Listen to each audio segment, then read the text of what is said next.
Hi friends, வணக்கம். இன்றைக்கி இந்த வீடியோவில் வந்து நம்ம வெஜிடபிள் மந்தி ரைஸ் வந்து எப்படி செய்யலாம் அப்படிங்கிறத இன்றைக்கி உங்கள்கிட்ட ஷேர் பண்ணிக்க போகிறேன். அது எப்படி செய்யலாங்கிறத பார்க்கலாம் வாங்க. அதுக்கு வந்து ஃபஸ்ட்டு ஒரு கடாயில் வந்து ஒரு 2-3 ஸ்பூன் அளவுக்கு ஆலிவ் ஆயில் விட்டுக்கோங்க. உங்களுக்கு ஆலிவ் ஆயில் போட இஷ்டம் இல்லைன்னா நெய் கூட விட்டுக்கலாம், அல்லது பட்டரும் யூஸ் பண்ணலாம். இப்போ இது ஹீட் ஆகட்டும். ஹீட் ஆனோடனே நம்ம மசாலாலாம் தாளிக்கிறதுக்கு போட்டுடலாம். இப்போ வந்து ஆயில் வந்து நல்லா ஹீட் ஆகிடுச்சு. இதில் வந்து ஒரு பிரியாணி இலை, ஒரு பட்டை, 2 ஏலக்காய், கொஞ்சம் கிராம்பு, ஒரு 3-4 கிராம்பு அதை போட்டு முதல்ல வெடிக்க விட்டுடலாம். இப்போ வந்து பார்த்திங்கன்னா இது நல்லா பொரிஞ்சிடுச்சு. இப்போ இதில் வந்து 1 கப் அளவுக்கு பல்லாரி வெங்காயத்தை நீல வாக்கில் கட் பண்ணி வச்சுருக்கேன். அதுவும் ஒரு 2 பச்சை மிளகாவும் போட்டேன். போட்டு இப்போ இது வந்து கொஞ்சம் கண்ணாடி பதம் வர அளவுக்கு கொஞ்சம் ஃப்ரை பண்ணிக்கலாம்.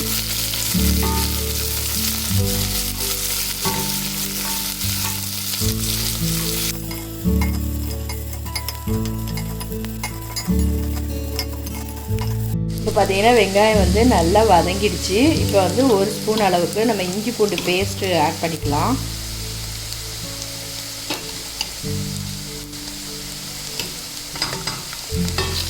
இப்போ இதை வந்து கொஞ்சம் நல்லா வந்து ஃப்ரை பண்ணி விட்டுக்கோங்க, அந்த பச்சை வாசனை போகிற அளவுக்கு.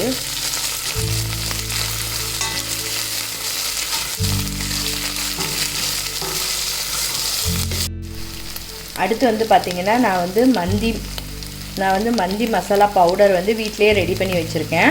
Arabic masala powder. இது வந்து நீங்கள் எங்கே இருந்தீங்கன்னா உங்களுக்கு கடைகள்லேயே கிடைக்கும். அப்படி இல்லைன்னா இது எப்படி செய்யணும் அப்படிங்கிறத நான் கீழே டிஸ்கிரிப்ஷன் பாக்ஸில் போடுறேன். இதெல்லாம் வறுத்து திரிக்கணும் அப்படிங்கிறத இதாட்ட தனி வீடியோவை உங்களுக்கு அப்லோட் பண்ணுறேன். இப்போ அந்த பவுடரில் வந்து ஒரு 2 ஸ்பூன் அளவுக்கு போட்டுக்கலாம். இந்த பவுடர் தான் வந்து இந்த மந்தி ரைஸ்க்கே வந்து ரொம்ப முக்கியமானது. அதை போட்டிங்கன்னா தான் உங்களுக்கு வந்து நல்லா சூப்பராக வந்து மந்தி ரைஸ் ஸ்மெல் வந்து செமையாக இருக்கும். அதனால் இதை மிஸ் பண்ணாமல் கண்டிப்பாக ஆட் பண்ணிடுங்க. போட்டிங்கனாலே உங்களுக்கு வந்து செம்ம ஸ்மெல் வரும், சூப்பராக இருக்கும். நம்ம சாதாரணமாக செய்கிற பிரியாணியை விட இது செய்கிறதும் ஈஸி, டேஸ்ட்டும் சூப்பராக இருக்கும். ஓகே, இப்போ இது வந்து நல்லா ஃப்ரை பண்ணி மிக்ஸ் பண்ணி விட்டாச்சு. அடுத்து வந்து ஒரு பெரிய தக்காளி பழத்தை இது மாதிரி பேஸ்ட்டாக அரைச்சி வச்சுருக்கேன். அதையும் இதில் ஆட் பண்ணிடலாம்.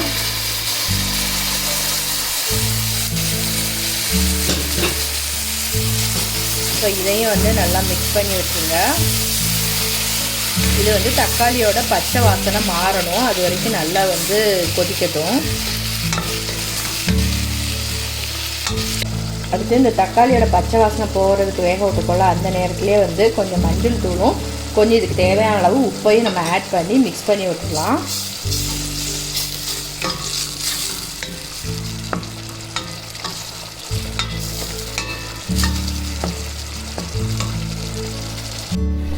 அடுத்து வந்து பாஸ்மதி ரைஸை வந்து ஒரு அரை மணி நேரத்துக்கு முன்னால் ஊற வச்சு தண்ணியெல்லாம் வடித்து எடுத்து வச்சுருக்கேன். இப்போ இந்த ரைஸை வந்து இந்த மசாலாவில் நம்ம ஆட் பண்ணிடலாம்.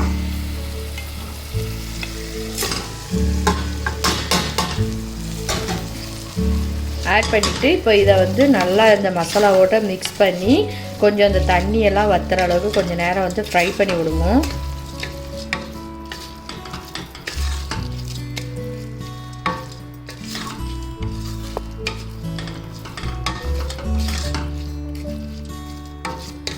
இது வந்து ஒரு 2-3 நிமிஷத்துக்கு இப்படியே இருக்கட்டும். இப்போ பார்த்தீங்கன்னா வந்து ரைஸ் வந்து நல்லா அந்த மசாலாவோடு ஃப்ரை பண்ணியாச்சு. இப்போ வந்து இதில் தண்ணி சேர்த்துடலாம். இப்போ பார்த்தீங்கன்னா நான் வந்து ஹாட் வாட்டர் ரெடி பண்ணி வச்சுருக்கேன், அதுதான் இதில் சேர்க்க போகிறோம். நான் வந்து 2 டம்ளர் அளவுக்கு அரிசி எடுத்திருக்கேன், 3 டம்ளர் அளவுக்கு வெந்நீர் சேர்த்துக்க போகிறேன். நீங்கள் வந்து இந்த அளவுக்கு சேர்த்திங்கன்னா கரெக்டாக உதிரியாக சூப்பராக வரும். பாஸ்மதி ரைஸுக்கு நம்ம கொஞ்சமாக தண்ணி சேர்த்தாலே போதும். அது மாதிரி ஊற வேற வச்சுருக்கோம், அதனால் ஈஸியாக வந்து வெந்துடும். இந்த நேரத்தில் உங்களுக்கு உப்பெல்லாம் சரியாக இருக்கான்னு பார்த்துட்டு நீங்கள் ஆட் பண்ணிக்கோங்க. இப்போ பார்த்தீங்கன்னா உப்பெல்லாம் சரியாக இருக்குது, செக் பண்ணியாச்சு. இப்போ வந்து நம்ம கொத்தமல்லி இலை வந்து கொஞ்சம் பொடிசாக கட் பண்ணி அதையும் இதில் ஆட் பண்ணிடலாம்.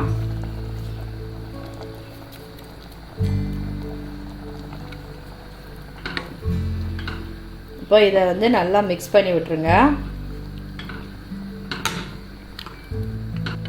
இதில் வந்து இங்கெல்லாம் பார்த்தீங்கன்னா கிஸ்மிஸ் பழம் வந்து ஆட் பண்ணுவாங்க. ஆட் பண்ணால் அது அப்படியே சாப்பிடும்போது லைட்டாக ஸ்வீட்டாக இருக்கும். உங்களுக்கு அது பிடிக்கும்னா நீங்கள் வந்து அதை வந்து கொஞ்சம் ஆயிலில் வந்து ஃப்ரை பண்ணி இதில் ஆட் பண்ணிக்கோங்க. எங்கள் வீட்டில் யாருக்குமே வந்து அந்த காரத்தில் இனிப்பு டேஸ்ட்டு பிடிக்காது, அதனால் நான் இதில் ஆட் பண்ணலை. உங்களுக்கு இஷ்டம்னா நீங்கள் ஆட் பண்ணிக்கோங்க. அடுத்து பார்த்தீங்கன்னா இப்போ ரைஸ் வந்து நல்லா கொதிக்க ஆரம்பிச்சிருச்சு. இந்த மாதிரி ஒரு ட்ரை லெமன் வந்து கிடச்சிச்சின்னா அதை யூஸ் பண்ணுங்கள். அதை இந்த ஊரில் வந்து அப்படி தான் செய்வாங்க. இதை போட்டால் தான் வந்து நம்மளுக்கு அந்த மந்தி ரைஸோட டேஸ்ட் வந்து கிடைக்கும். அதனால் ட்ரை லெமன் வந்து கண்டிப்பாக மிஸ் பண்ணாமல் சேர்த்துக்கோங்க. பவுடர் பண்ணும்போதும் சரி அல்லது இந்த மாதிரி முழு லெமனும் இதில் ஆட் பண்ணிக்கோங்க. அப்போ தான் வந்து உங்களுக்கு அந்த வாசனை வந்து சூப்பராக வந்து வரும். ஓகே, இப்போ வந்து இதை ஒரு கவர் பண்ணி மூடி வச்சிடலாம். இது வந்து பார்த்திங்கன்னா ஒரு 5-10 நிமிஷம் கழித்து ஓப்பன் பண்ணி பார்ப்போம்.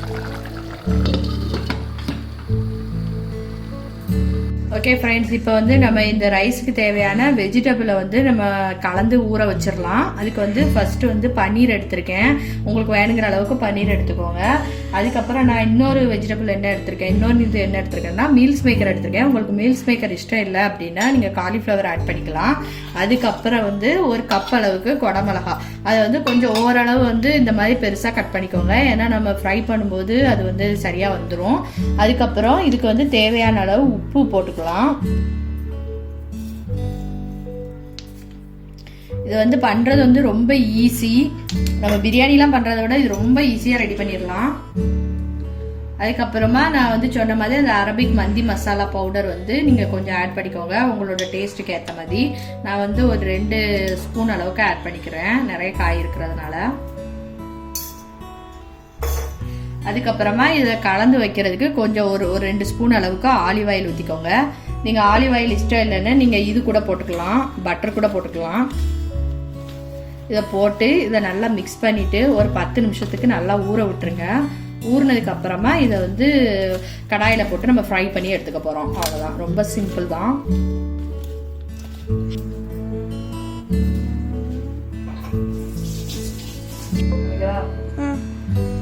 இப்போ வந்து நம்மளுக்கு வந்து ரைஸ் வந்து சூப்பராக ரெடி ஆயிடுச்சு. இப்போ ஓப்பன் பண்ணி பார்க்கலாம்.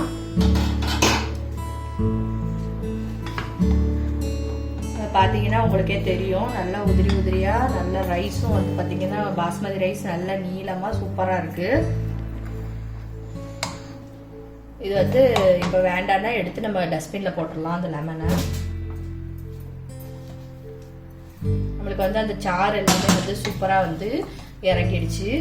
அவ்வளோதான். இப்போ வந்து ஸ்டவ் ஆஃப் பண்ணி இதை வந்து கொஞ்சம் நேரம் மூடி வச்சிடலாம். நம்ம அதுக்குள்ளே அடுத்து இந்த வெஜிடபிளை வந்து ஃப்ரை பண்ணிட்டு வந்துடலாம். ஒரு கடாயில் வந்து நம்ம ஆலிவ் ஆயில் வந்து கொஞ்சம் விட்டுக்கலாம். விட்டுட்டு இப்போ நம்ம கலந்து வச்சிருக்க காய்கறிகளை போட்டு ஃப்ரை பண்ணிக்கிட போகிறோம். அவ்வளோதான். இப்போ நம்ம ரெடி பண்ணி வச்சிருக்க காய்கறிகளை இந்த எண்ணெயில் ஆட் பண்ணிடலாம். இதில் சேர்த்துருக்க காய்கறிகள்லாம் பார்த்தீங்கன்னா சீக்கிரம் வேகக்கூடிய காய்கறிகள் தான் நான் சேர்த்துருக்கேன். நீங்கள் மீல்ஸ் மேக்கருக்கு பதிலாக காலிஃப்ளவர் கூட ஆட் பண்ணிக்கலாம். நல்லா எண்ணெயிலேயே வந்து கொஞ்சம் சிம்மில் வச்சு நிதானமாக வந்து ஃப்ரை பண்ணி எடுத்துக்க போகிறோம். இது வந்து கொஞ்சம் வேகட்டும், வெந்ததுக்கப்புறமா நான் காமிக்கிறேன். ஓகே, இப்போ பார்த்தீங்கன்னா சூப்பராக வந்து எல்லா வெஜிடபிள்ஸ் எல்லாமே ஃப்ரை ஆயிடுச்சு. கேப்சிகம் வந்து ரொம்ப ஃப்ரை ஆயிடுச்சுன்னா பிடிக்காது எங்களுக்கு, அதனால ஒரு பாதி அளவுக்கு தான் நான் குக் பண்ணியிருக்கேன். இப்போ இதை வந்து நம்ம அந்த ரைஸ் மேலே சர்வ் பண்ணிட்டோம்னா அவ்வளோதான், முடிஞ்சிச்சு.